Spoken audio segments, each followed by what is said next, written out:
यो गाडी चलाएको गाइज मैले हैन, पुरानो थोत्रो गाडी हो।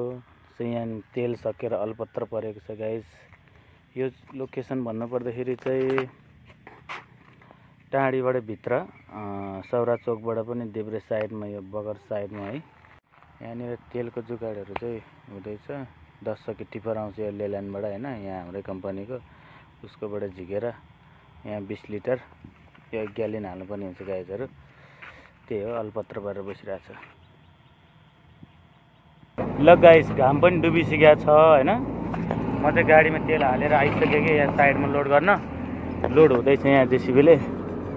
अनि यहाँनिर के त्यो होटिट्याउँ भन्ने चाहिँ यो चरा कराइरहेको छ नि जुन, त्यसको बच्चा रहेछ कि सानो सानो, उड्छ कि उड्दैन हो, हेर्न जानु पर्यो। लोड हुँदैछ यहाँ। कहाँ पुरा कहाँ यहाँ किरा खानालाई बसिरहेछ, माटोको किरा गाइस। यो चराको बच्चा यतै लुगिरहेछ, तर मैले देखेकै छैन के। यही सानो सानो यो उसको झ्याङमा लुगिरहेछ, तर मैले देखेकै छैन। यस्तो बाठो हुन्छ कि मौले मलाई ठुङ्नै लगाइरहेछ, ठुङ्नै माथिबाट उडेर। यतै त थियो अघि।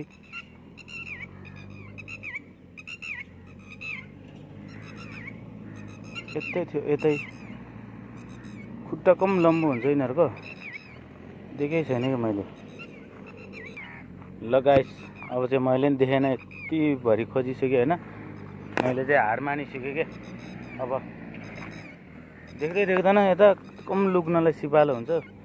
यो यसको अन्डाहरू प्राय भुइँमा हुन्छ, तर देख्दैन के, कति कुल्चेर कुदिरहेको हुन्छ। गाडी पनि लोड नै भएर सकिसक्यो यार। उड्न सक्दैन कि बच्चाहरू, यस्तो दौडिन्छ कि। दौडेको कारणले गर्दा मैले भेटेन गाइस, म मात्र त्यहाँ रुइरहेछ। कता लुग्यो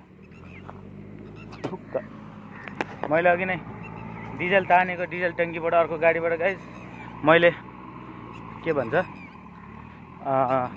डिजल मुखमा परेछ कि कति, अनि पुरै मुख गनाइरहेछ, चिल्लो भइरहेछ।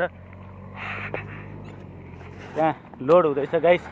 अनि मैले चाहिँ छ नि 10 चक्के गाडी चलाउन छोडेर मैले 6 चक्का गाडी चलाउन थालेको होइन। अनि किन भन्दाखेरि अब 10 चक्केमा कमाइ पनि भए तापनि साउहरूले दिँदैन होइन। बरु यो 6 चक्केमा भए पनि कमाइ पनि राम्रो छ, साउ पनि राम्रो छ होइन। यो त अब भर्खर लाग्न थाल्यो, 1-1.5 महिना 2 महिना, धेरैमा 2 महिना चल्छ होला, त्यसपछि बन्द हुन्छ होइन। तैपनि बसिरहनु भन्दा त यही टिफर मैले चलाएँ होइन। साउ धेरै राम्रो भएको कारणले गर्दा चाहिँ मैले अब 10 चक्के नपाए तापनि 6 चक्के भए पनि मैले चलाउने विचार गरेको छु। आजको भ्लग चाहिँ यति नै लोड भइसकेको छ। अब म जानुपर्ने हुन्छ गाइस, बाई बाई भन्न चाहन्छु।